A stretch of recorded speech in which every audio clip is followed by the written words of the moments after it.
Welcome to Talking with the Experts. This is where we discuss great ideas to take your business to the next level. How do we know these ideas work?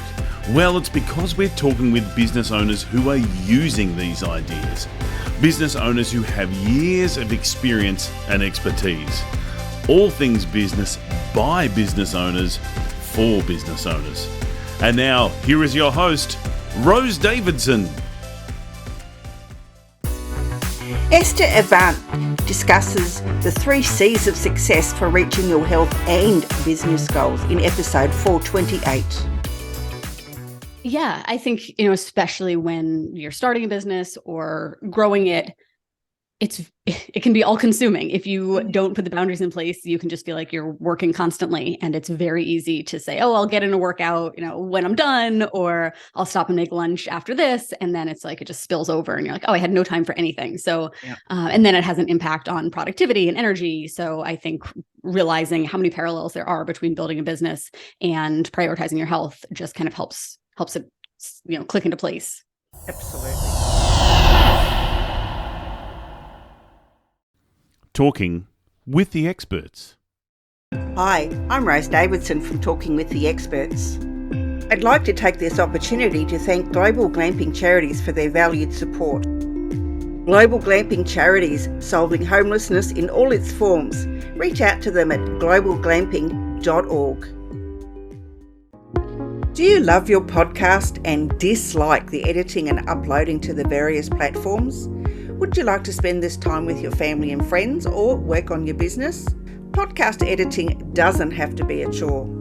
Talking with the Experts partners with podcasters who need help with audio and content editing. If you'd like to know more, contact me, Rose Davidson, using the link showing now, or send me a private message. Hello and welcome to Talking with the Experts. I'm your host, Rose Davidson from rosedavidson.com. Talking with the Expert is about all things business by business owners for business owners. You can find it on all good podcasting streaming platforms and on YouTube. Today, my guest is Esther Avant, and we're going to be talking about the 3 C's of success for reaching your health and your business goals. Now, a little bit about Esther. She is an entrepreneur in the health and coaching space, and she's noticed that so many parallels are happening between what makes a successful business owner and what helps someone reach their health goals. And this is mainly consistency, commitment, and confidence. So by honing these 3 skills, you can reach whatever goals you can set for yourself. Esther's going to be talking about this topic, and hopefully we'll get some insights into how she helps entrepreneurs prioritize their health while they build their business rather than putting it on the back burner, like most of us. Welcome, Esther. Thank you so much for joining me today. Thank you so much. I'm really happy to be here. So tell me, how did you get into doing what you're doing? I mean, were you always a sporty person? Short answer, I guess, yes. Looking back, I lived in a really small town where everyone played sports. You didn't really need to be athletically inclined. And it was in high school that I discovered the gym, lifting weights, just kind of exercising on my own. And at the time, it didn't feel like it was revolutionary or anything. But now looking back, I'm realizing how unusual it was to find something so at such a young age that has had such an impact on my health and my career. So that, through kind of a series of decisions, I ended up majoring in exercise science in college, becoming a personal trainer. And as I started getting experience working with clients, I was able to realize I had some gaps in the skills that my clients needed. So I was very adept on the exercise front, but realizing nutrition is a really big component that people need to be focusing on. So then I started pursuing nutrition certifications, internships to kind of bring that aspect up to speed. And then finally realizing how much of the work that I was doing was not really science so much as it was the psychology of behavior change and taking the textbook knowledge that I had and presenting it to a real life person in such a way that helped them want to do something with it. So that sort of rounded out what I consider the trifecta of now feeling really adept at helping people learn what to do and actually do it. Yeah, as a business owner, especially when you're starting out, you wear all the hats and you're so busy doing all this stuff. And, we had a conversation prior to coming to air, and, you said that we always put things on the back burner. We always say we're going to do something, but something else always seems to crop up. How can we stop doing that? How can we stop putting things on the back burner? I think one of the most impactful ways is to reframe the way you think about that time. I know as a business owner myself, having started this from, just me as basically a really time consuming and expensive hobby to now a successful business with other people who work with me, it's very easy to be in that frame of mind of, if this is not directly benefiting the business, I don't have time for it. And to kind of let business spill over into all of the other time, where there's the to-do list is never ending. You can always find another email to send or another thing to review or, tweak this or that. So rather than thinking of workouts or, focusing on your nutrition in any way as a completely separate entity, think about the ways that doing so will benefit your business. One of the most blatant is with your energy levels and your productivity. There's such interesting research coming out now on the companies who have experimented with 4-day work weeks and how, at worst, the employees are maintaining their productivity, and at best, they're actually more productive working 20% less than they had been. So the same applies to us. Rather than thinking, oh, this 30 minutes I'm going to go exercise or take a walk or make a nutritious lunch is 30 minutes I'm not getting something done. Think of it as, how much more will I get done with the energy that this gives me? And when I do it consistently, when I just generally have more consistent energy throughout the day, when my brain is working better, so I'm more creative, I get things done more quickly, I have, better ideas, all those things. I think sometimes it's easier to get business owners buy-in when you think about, okay, how does this benefit the business? Because we all know that's a really top priority. Mm-hmm. So although health, I think, should be a priority, period, no matter what, sometimes it's easiest to see the merits through the lens of your business. And then once you actually start making the consistent effort to do those things, then you start to realize, oh, not only is my business benefiting, but also I'm looking better, I'm feeling better, and it kind of snowballs from there. Yeah, I totally get that, and I guess we should perhaps, rather than program the word exercise in, just program a break for half an hour. Just say have a break time, because we don't always take breaks. Even just getting up to make a coffee, really, we don't consider that a break, but it actually is. Because we're not sitting in front of our screens and, staring at a blank page because you can't think of something, or your eyes are all crooked because, you've been staring at your numbers too long, and, it makes sense. So that's such a great point. And I think probably everyone listening can think of a time where you've told yourself, okay, I have to get this task done. And like you said, you sat there in front of a blank page, or you kept starting and stopping and you're just kind of spinning your wheels. That's something that I've trained myself to use as an indicator that I need a brain break. And like you said, whether it's getting up and, doing something active, or if it's just drinking a glass of water or just getting a change of scenery, the time you're spending just kind of staring and trying to make yourself do something is basically wasted. You're not doing your best work. You're not doing it as efficiently as you could. So that break that you take is going to then give you this fresh perspective when you do sit back down, and boom, now you've just banged out that thing that seemed like it was going to take, the rest of the day. Yeah. I'm in the process of doing that at the moment. I've got some admin work to do, and I'm thinking, really, come on. So I'll just get up and go and have a different change of, scenery. Just as you say, go and get a drink of water, and then I'll come back and think, yep, I can do that. I've got a different plan in place. It'll all come together now. So yep, I totally get it. It's really great. But we don't always do that. I mean, I know I've been stuck at my desk for hours and hours and hours and hours at a time without taking a break, because I'm so focused on what I'm doing, but really it's not very healthy. And same. And I think, sometimes we set these really lofty expectations of, okay, I need to be task oriented. I need to put on my list that I'm going to do X amount of, exercise or whatever today. I still have days where I am kind of in a flow state and I'm really immersed in something. And I look up and I'm like, oh, well, it's time to go get my son from school. So I guess, no walk for me today. That doesn't need to be a problem. It's more so when you zoom out and look at what you're doing more often than not. Are you having those marathon sessions at your desk day in and day out, and you never take a break and do the other things that are going to benefit you?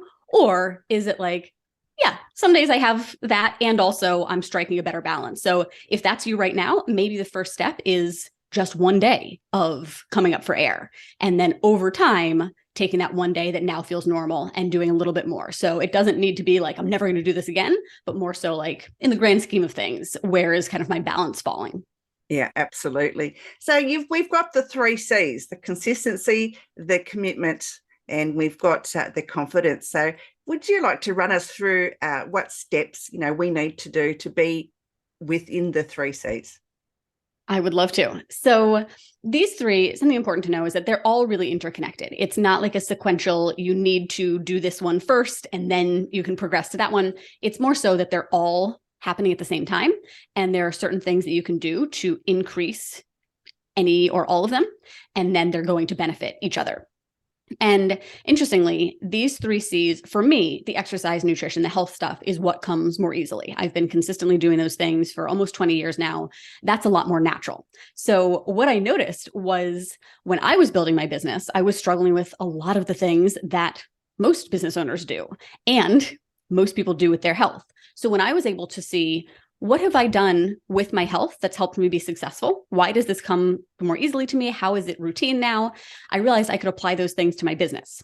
And then I realized most business owners aren't coming to the table with that particular skill set. So when they're potentially struggling to build a business or their health or both, to see that the same 3 C's are going to help them in both areas, I think really kind of helps things click. So I think probably everyone has had the experience of feeling like you're doing everything right and nothing is working.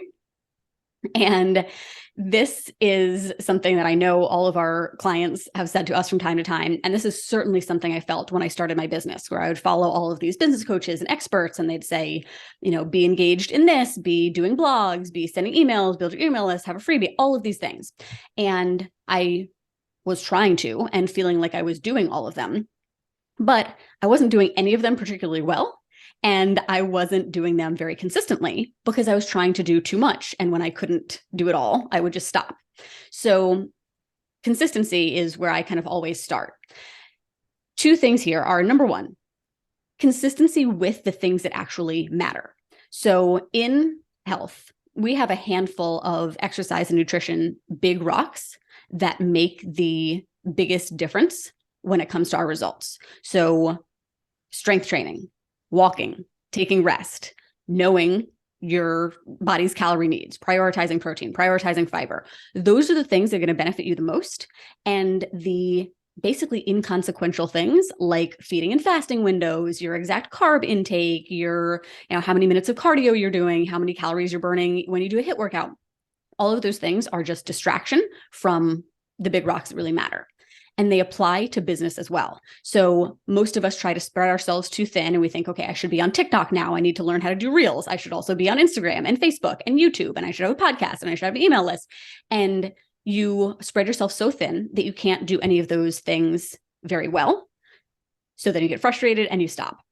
So consistency in business is figuring out, where are my clients, and really kind of going all in on those things, picking a couple of platforms or a couple of modes of communication and really mastering those, knowing that when I learn how to do those things well, I'm going to get better results from doing just those than if I try to do 6, 7, 8 different things and it's pretty mediocre. So that's the first piece. And then once you know that you're applying your energy to the right things, the second piece of consistency is doing them long-term. I think sometimes we get a week or 2, maybe a month or 2 under our belts, and we probably had unrealistic expectations in the first place, but we feel like I'm doing so much. Like I'm still working so hard and I don't have a ton to show for it. I haven't, filled my client roster, or I haven't sold out my products, or I haven't gone viral, or in the health sense, I have, I've only lost a few pounds, or my clothes aren't fitting that much differently. We give ourselves kind of these arbitrary deadlines of, well, if it hasn't worked by this time, why bother? And in reality, these things are lagging indicators. Sometimes it takes 3-6 months of doing the things consistently, and then you start to see the payoff. But most people quit too soon and never see the fruits of their labors. And that kind of ties into then commitment and confidence, where, and I can pause here and then we can get into the other two. But that's how they're so interconnected, is the consistency in the long term is really driven by your commitment and your confidence that it's important to you and that it's going to work. Mm. Yeah, and commitment to, anything as a business owner will get results in the long term. So, whether it be, building up your email list, or exercising, or eating healthfully rather than snacking on those, sugary things and whatever, that they're all takes commitment to stick to a plan. And then of course you need the confidence in yourself. So I understand the process is really great, but can we maintain that commitment? How can we find that confidence when things are always going so wrong? That's a great question. That's $1 million question, really. It's like, hey, it sounds good, but how? So let's talk commitment next. I think something that helps a ton is to run yourself through the other options. Sometimes we feel like our backs are up against a wall and we have to do things, but we don't. Everything we're doing is a choice. Choosing to own a business is a choice. Choosing to stick it out when it's hard is a choice. Choosing to exercise, to lose weight, they're all choices. No one is forcing you to. And I think I take a lot of comfort in knowing, actually, I don't have to. I can quit anytime I want. And just knowing that the option is there, like, immediately takes it off the table for me. I'm like, well, okay, I'm not going to quit. So forget it. I think another thing that's really helpful is really getting clear on why reaching your goal matters and the impact that it's going to have on you, your life, your loved ones, the world. Because it's very easy to get caught up in the surface level stuff. With health, it's easy to focus on how many pounds I want to lose. With business, it's easy to focus on the money. How much revenue am I going to make? Or what's going to be my net profit, that sort of thing.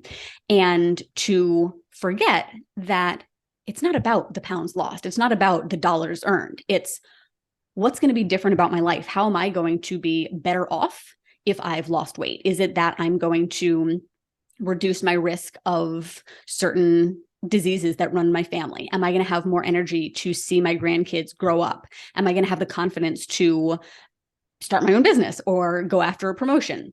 In business, what is that money going to afford you? What are you going to do with it? How is it going to change your life, your family's life? How are you going to, give back to the world? Is it going to allow you to support your favorite organizations, to travel and expose your family and your kids to different cultures and things like that? So I think the best way to get really bought in and really be committed is to scratch beneath the surface. And there's a very well-known exercise now called the 5 whys. And basically it's like having a conversation with a toddler, which I know can be very annoying because I have one. But the idea is you start off with the goal. So the revenue or the pounds, and you say like, well, why does that matter? And then you get a little bit beneath the surface and you say, well, why does that matter? And you essentially just keep asking different variations of that over and over and over until you get to something that is emotionally driven of, I don't want my older years to be as, riddled with health concerns as my parents or my grandparents. I don't want to be on medications. I don't want to be in assisted living. I want to be independent. With business, it's that I don't want to, have struggle with food insecurity, or I don't want to be worrying about where we're going to live, or if I can put gas in my car, or I want my kids to have opportunities that I didn't. When you connect to those emotional drivers, it's so much easier to keep showing up. There's still going to be days that you don't want to.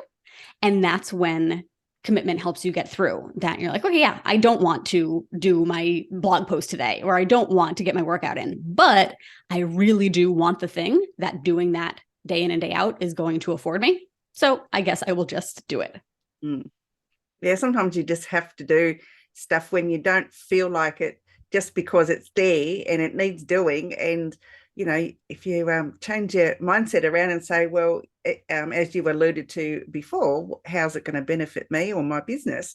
Then if you put those into perspective, then you can continue on to do a job that you really don't want to do.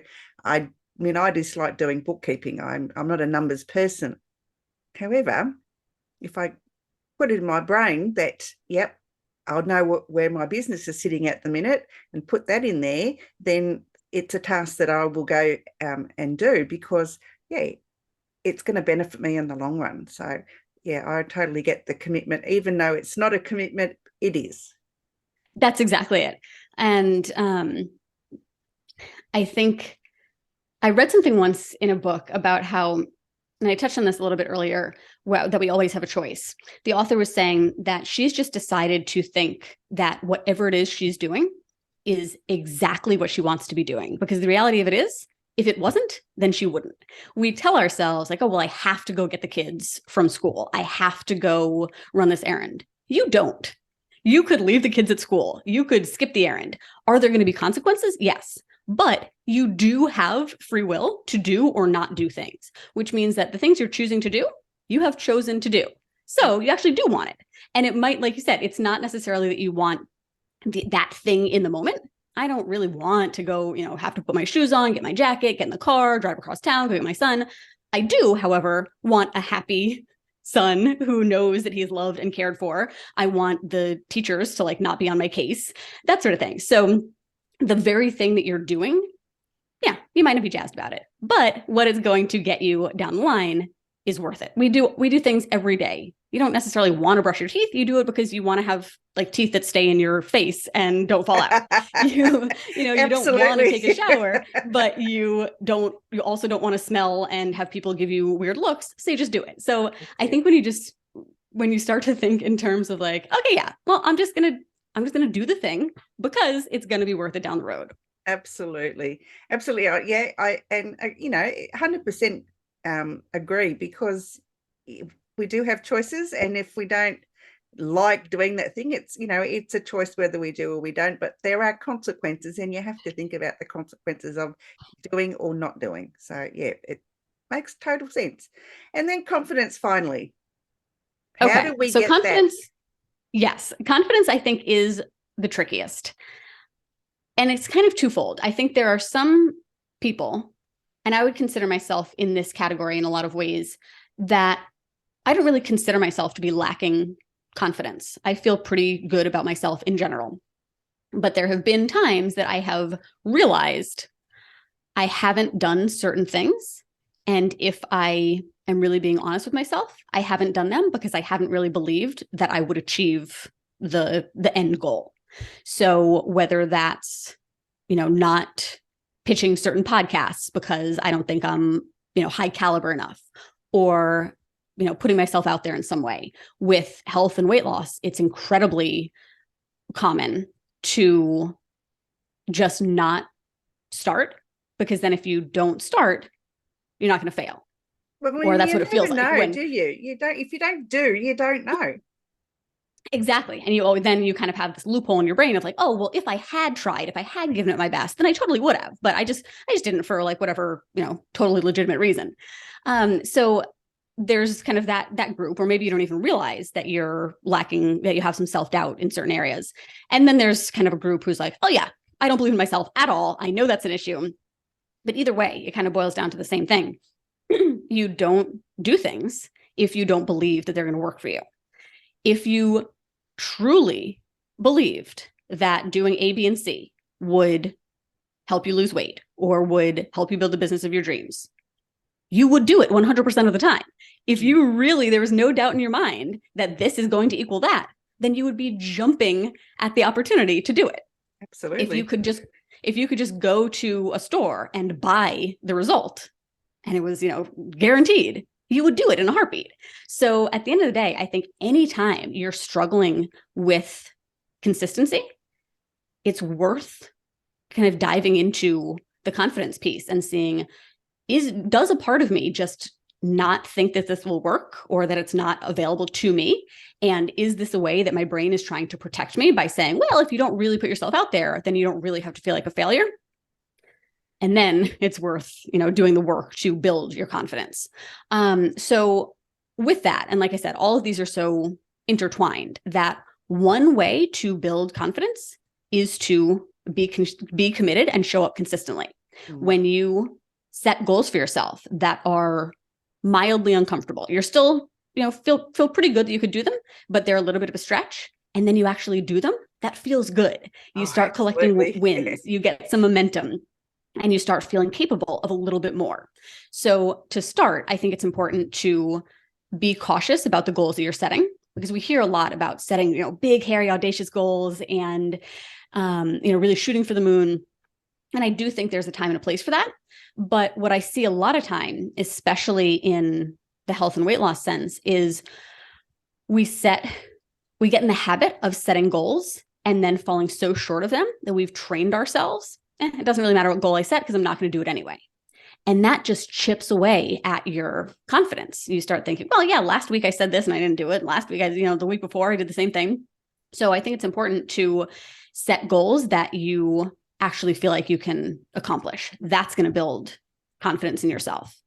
And part of why I'm so passionate about helping business owners prioritize their health is because the confidence you build by showing up for yourself in that area will 100% spill over into your business. When you get in the habit of doing hard things in workouts, when you lift heavier weights than you thought you could, or when you go a little bit longer on your cardio than you thought you could, when you finish a workout, even though your brain was saying, stop, this is too hard, you start to develop this identity as someone who can do hard things, who can persevere, who is really up for a challenge. And when you know that about yourself in the health realm, you can take that on in the business realm and say, oh, well, nothing's different. That I'm the same person. If I can do it there, why not here? And that really builds confidence as well. The final thing I think can be really impactful to develop confidence is journaling, which is something that I was never really into. It felt really woo-woo and kind of intangible to me. And I'm more of a strategic, well, just tell me the things. Let's be really practical here. But I realized how important it was to understand what was going on in my brain. So something you can do is take 10 minutes, write your goal on a piece of paper, whether it's your weight loss goal or your health goal or your business goal. And then on a scale of 1 to 10, rate how confident you are at achieving that goal. And you do not need to be confident at all. You want to be honest here. So maybe it's a 3. I have plenty of times I do this. I'm like between a 3 and a 6. I'm like, I don't know, probably not. That doesn't really matter so much as you're just honest and you spend a few minutes brain dumping all of those reasons out onto paper. Why am I a 3? Why don't I think that this is likely to happen? Those are all your excuses. That's all your self-doubt. And it can be really helpful to see what's swimming around in your head, because some of them you're going to see and be like, oh, well, that's not true. But then the second piece is to spend a few minutes imagining that you have already accomplished the goal and you're looking back on it. So you're just kind of putting yourself in the shoes of someone who is completely confident that this is possible for you. And you start basically rewriting your thoughts based on that perspective. So instead of, I don't have enough time, I don't know what to do, I've never done it before, that sort of thing, you start thinking, I have plenty of time. I know what needs to be done. I'm committed to figuring this out. I can solve problems. You just get to try on this new kind of set of beliefs. And the more you do it, the more you expose yourself to those thoughts, the easier it is to start to believe them and to kind of nudge the self-doubt, the limiting beliefs out of your brain.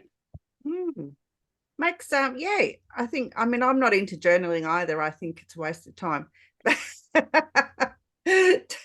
But it does have merit in how you've explained it. It's you don't have to be confident all the time, and I always say baby steps. You don't need to take great leaps and bounds to make great achievements. Sometimes things just take little steps at a time, and till we get to the end result. And you'll find that all those little steps got you some big, huge, great achievement in the end. And and because sometimes if you set the goal and you take big steps and you think, oh my God, you plan them out in big steps. It's like weight loss, I'm going to lose 30 pounds by the end of the month. Well, really, that's a huge, huge goal. And, you get to the end of the month and you haven't. And so you just feel really down on yourself because you haven't achieved that goal. But if you set a goal, I'm going to lose 3 pounds, then, easy peasy. Exactly. And that's really what it's all about, is putting yourself in a position to succeed and to feel good. And when you do, you're going to start to realize that you're capable of a little bit more and a little bit more. And 6 months, 12 months down the line, you'll be blown away by what you've accomplished and you've never felt overwhelmed by it. That's the whole point of building up confidence, is setting little steps, little goals that are achievable. And then, at the end of the day, you've noticed that you've achieved something huge. So and that does build your confidence. It does. As you said, it does, taking those little steps. Esther, where can people find you if they want to know more about you or to work with you? I have a podcast called Live Diet Free. Like you said, it's on all of the good podcast platforms. I also have a website. It's my full name, EstherAvant.com. You can find me on Instagram at Esther.Avant, and Facebook as well. So those are my main platforms. I have not gotten involved in TikTok and Snapchat and YouTube and the distractions. I'm focused on those few things, and I would love to connect with any of you listeners there. We have a 12-week program called Gone for Good that focuses on helping you learn and master the exercise and nutrition big rocks we just talked about, provides comprehensive support, including an exercise physiologist, dietitian, mindset coach, accountability coaches, a team of peers, as well as helping you develop compassionate ownership of your results. So you can check that out at EstherAvant.com/coaching. Perfect. Love it. Love it. Esther, last words of wisdom that you'd like to share? Yes. I would say if you are a business owner wanting to prioritize your health, you can actually succeed at both at the same time. You don't need to press pause on one to prioritize the other, because what you're going to do to improve your health is going to benefit your business. And to start small. Don't overwhelm yourself by trying to do everything at once. Pick one area that we've talked about, or just kind of brain dump your own list of these are the habits I would like to build or break. Do one thing at a time. Let yourself be successful and feel how good that is, and just take it from there. Great advice. Thank you for sharing that. Esther, it's been a pleasure. And it's been a pleasure meeting you. Thank you so much for joining me today. And I will talk to you again really soon. Thank you for having me. You've been listening to Talking with the Experts, hosted by Rose Davidson. Make sure you have a look at our back catalogue over at talkingwiththeexperts.com. And be sure to subscribe to our podcast so you don't miss out on any episode. We look forward to your company next time.